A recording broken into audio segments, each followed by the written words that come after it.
Police and prosecutors are being required to stay quiet outside the courtroom about the University of Idaho murder case.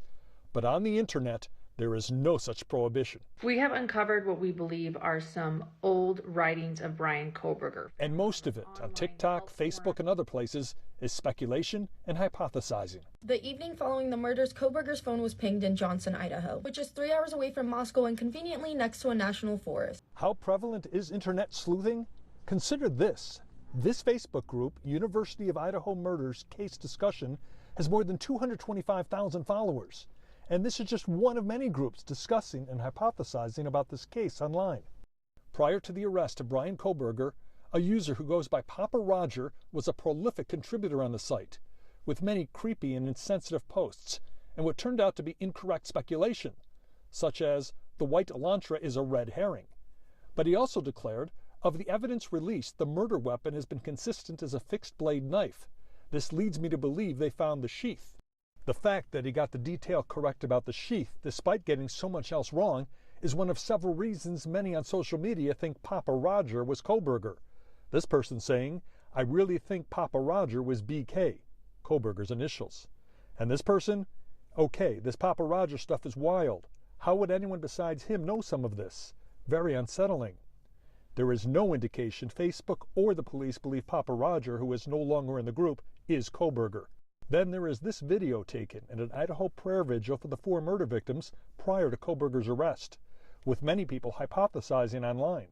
People think that the Idaho murderer attended his victim's vigil. This person commenting, Bryan Kohberger, spotted, prayer vigil, Moscow, Idaho. And this person, sure looks like the psycho, but a TV crew from the news magazine Inside Edition was at the vigil and has videotape of the man close up. It's definitely not Kohberger. We are not showing his face to protect his identity. And then there is this. A lot of people have been asking, who is Rebecca Schofield? A woman who calls herself Ashley Solves Mysteries has posted scores of videos on TikTok accusing a University of Idaho professor of participating in the killings.